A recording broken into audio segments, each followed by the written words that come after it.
Hi everyone, welcome back to a new video. Today I am joined by my esteemed guest, my only guest on this channel once more. Welcome back, babe. Hello, baby.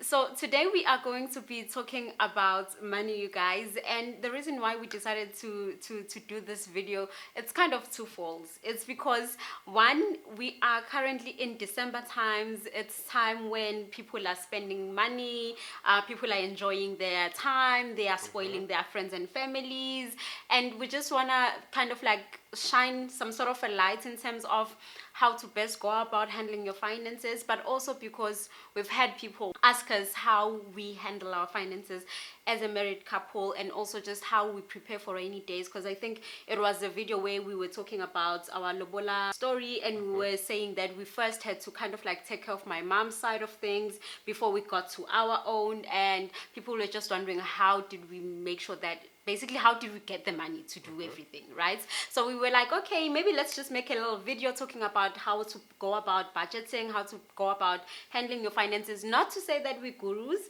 but just to say this is how. We almost go. No, we're not. But just to say that this is just how we handle our finances. Yeah. What do you think about that? No, I think it's a great topic, especially given the December period, number one. Yeah. And I think there's also this thing that everyone in January is broke. This literally happens every year. Like people are just surprised that it's January. It's and we know that Jan is 3 months on its own. So. Yeah, and Jan is a very long month. Yeah, so you want to be prepared. Yeah. But overall, I think personal finance is a very crucial topic to discuss. It's a very crucial topic to also understand, and budgeting is at the core of most financial decisions that you want to take, because it speaks about planning and also speaks about how you responsibly spend your money and track that you actually doing the things that you want to do with your money ultimately. True.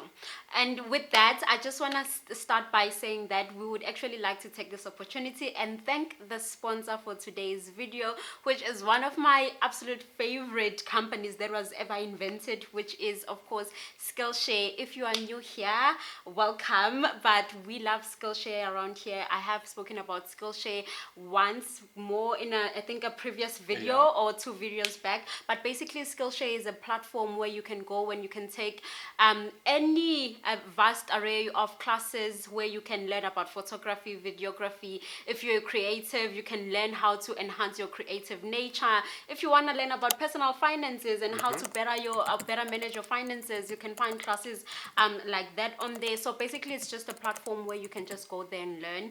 And that's why I especially love it, because I love education. I love anything that has to do with enhancing somebody's knowledge in according to whatever subjects it may be. So whenever I got the opportunity to work with Skillshare, I was more than thrilled to take that opportunity. And the people at Skillshare have been more than generous, because they have offered the first 1,000 people who are gonna go onto the description box and click on the link that I'm gonna have saved there. Those people will receive 1 month free of Skillshare, just so they can go there and explore the sites, and you can take whatever lesson you wanna take, all for a month for absolutely free. So make sure that you go to the description box. I will make sure that I have that link on there, so the first 1,000 people will get that 1 month free. Thank you so much to Skillshare for sponsoring this video. So now let's get onto it. Okay. So first of all, I do have some notes that are supposed to kind of like guide us in terms of how I want this video to go, just so we don't end up babbling and just going on and on. So the first part of it is, of course, I wanted to for us to clearly define the fact that different people handle money differently.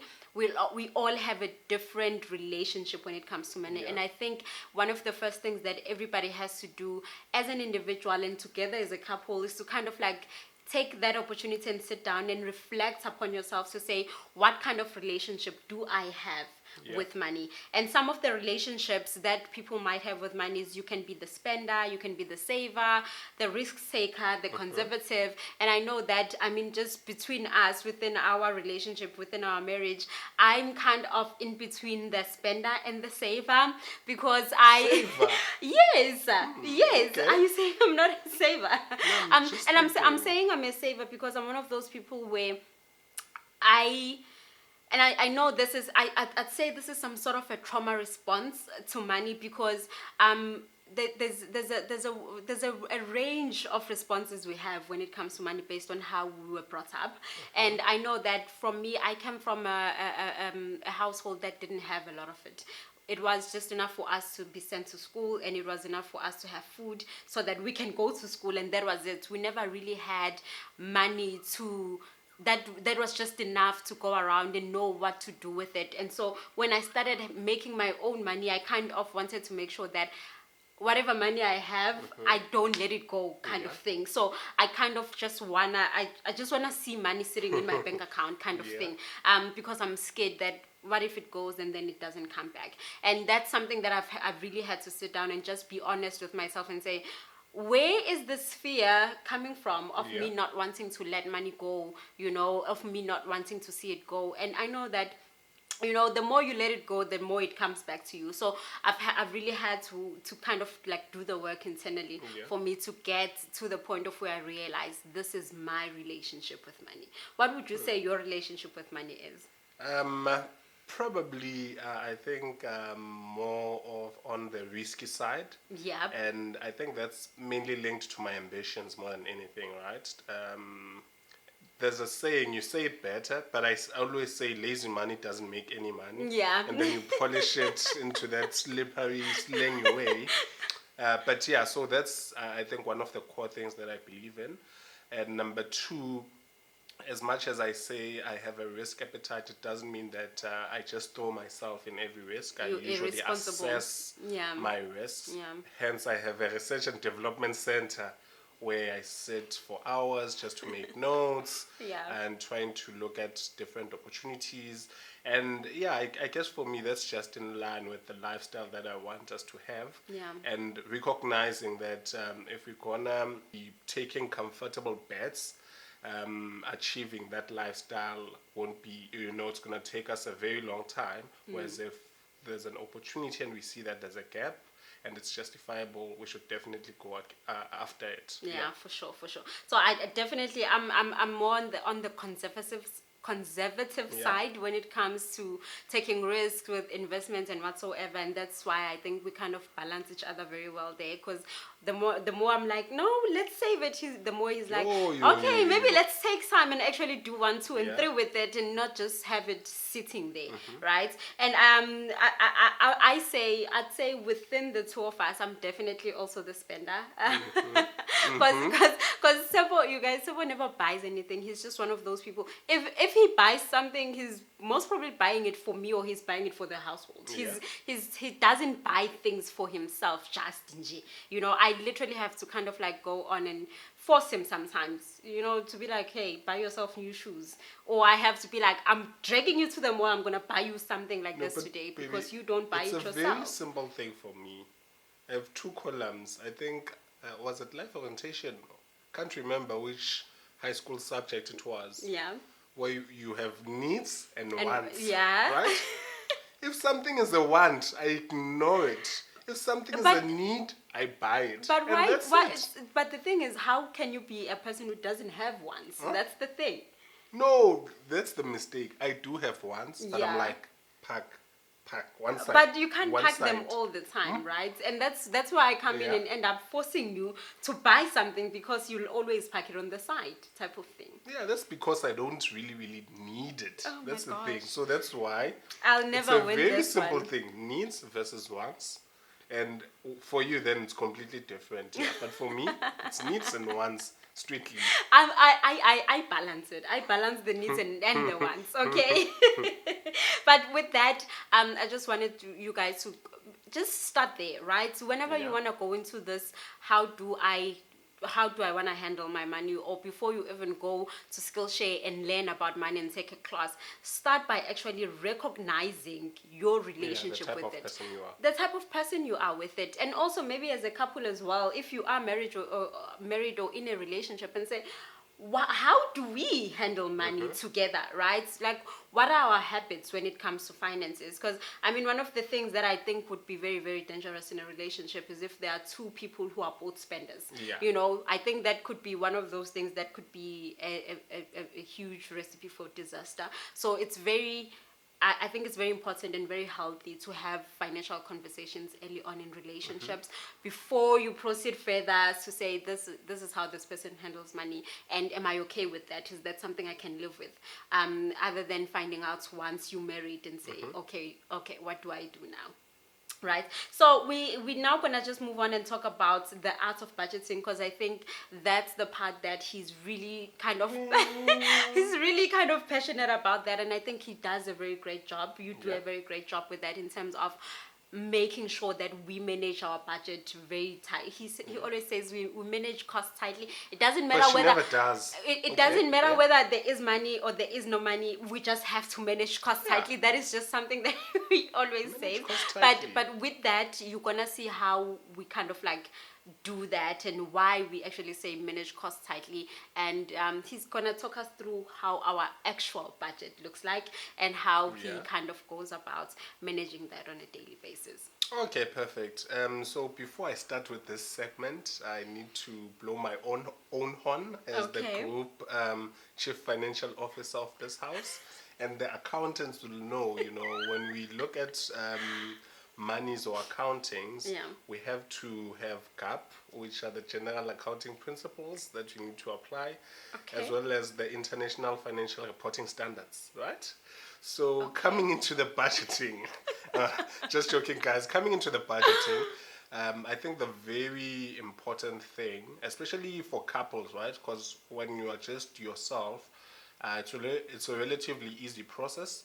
But when you are with someone, the biggest thing, I think, even before you get to the budgeting, is more around the discussions that you have, more around finances, number one. And number two, having shared goals within the relationship, because that helps the budgeting process. And number three, just ensuring that your financial journeys are linked, right? And what I mean by that is, for example, let's just say we are together, but because you've been very financially reckless, your credit score is very low. Now we want to take a home loan, for example. Then we have issues where we are not getting favorable terms, or we're even getting a rejection, right? So you need to make sure that you're on the same journey. But coming into the budgeting, I think we've literally made it to be very simple. Number one, we use Google Sheets, which is an online version of, think of it like Excel on the internet. And so it's broken down into different components. Bonjo, when did you create that spreadsheet? It's been years. It's been years. I think that spreadsheet's probably 4 to 5 years old. Probably, It's been a while. So what we normally do is we literally have, at the core of the budget is the income. And with the income, you know, we've tried to make it very stable, so we don't put assumptions in terms of bonuses or any additional income that we make. So it's literally a flat income. So at the core, we have our household expenses, and that just speaks to the daily runnings of the house, whether it be the bond payment, the lights, the levies, water, and including food. That's one of the biggest cost centers, right? And then we have our own discretionary funds, which would be money we send home or something like that. And then we have another bucket, which speaks to the different investments that we have. And then we have another bucket, which is the quarterly tranches, where we've assigned quarterly monies that we just decide, you know, on that quarter if there's something big that you want to do, or if there's something small that you want to do individually. And then we also have main projects. So each year we'll prioritize to say, okay, this year this is the biggest financial thing that you want to do, and it will also be incorporated in the budget. And that's just a summary of that. And maybe we'll just snip short like how it looks like from an Yeah. overview perspective. But then the most important thing that we've integrated is the tracking, right? Yeah. Because it's one story to have a budget, and it's another story to adhere to the budget. Yes. So we literally have to track it as we know we go about the month to say, are we on track, are we behind, and what corrective measures do we need to do. Hence the phrase, we need to manage costs tightly. Yeah. So I think the one thing that I really want to emphasize with this video is that we're not, by us saying manage costs tightly, have a budget, we're not in any way saying deprive yourself, because the one thing that we don't do is deprive ourselves, right? But what we do is with the things that we know that we enjoy, we make sure to incorporate them within the budget. Each and everything, like literally I'd say every cent of ours is incorporated in the budget, so that you have all of your major needs. For instance, if we have a major projects that we're doing for that particular year, like in 2020 when I started building my mom's house, that had to be included in the budget. Next year we've already sat down and spoken. These are the major things that we want to do, and we've already allocated money, and how are we going to make sure that those things come to pass. This is how we're going to get through the months. This is what we're going to do.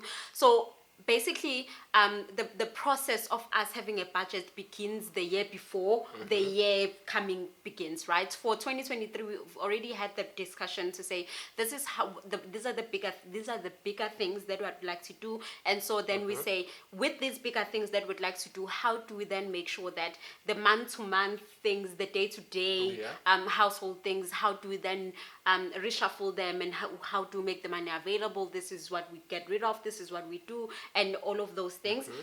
And when I say make sure that everything is accounted for, I literally mean everything. Because one of the things that I'm still struggling with, that I'm really trying to get better on, is he's always been saying, babe, make sure that your nails, your hair is part of the budget, and I haven't put it there because I work Just at a, wake up I, like that. I literally I work at a place that your appearance is not really what matters at the job that I do, right? And so you'd find that there would be a month where I would just be like, okay, I'll have braids for a month, and then the next month I'm not gonna do anything, I'll just have my afro out, and then the following month I'll just wake up and be like, oh shucks, I feel like doing my hair, and then I'll be like, babe, I want to do my hair and I want to do my nails, and then he'll be like, where is that money gonna come from? And then we now have to go back and say, okay, what do we reshuffle? Where do we take this money from? We also have I think one of the things that you did not mention as part of our budget is the fact that we have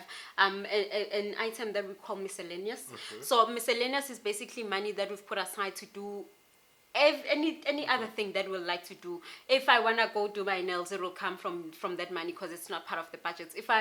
If we're saying, oh no, we don't want to cook today, we want to get takeout, it will come from that money. If I go to gym and I want to grab a cup of coffee afterwards, it comes from that money. And so one of those things that I've really been trying to get is, firstly, that things like hair, things like nails, they need to be a part of the budget, but also for me to be kind of wary in terms of making sure that I don't kind of misuse the miscellaneous funds, because I really enjoy grabbing a cup of coffee after a gym, right? But I also have to then say, if I grab coffee each and every day and I use up all of the miscellaneous money, then what happens throughout the months with all of the other miscellaneous things that I'd like to get? And with that, I have a quote actually that I looked up, because I do realize that this is something that I really do have to work upon, and I was just trying to see what quotes could really talk to me to kind of encourage me to do better.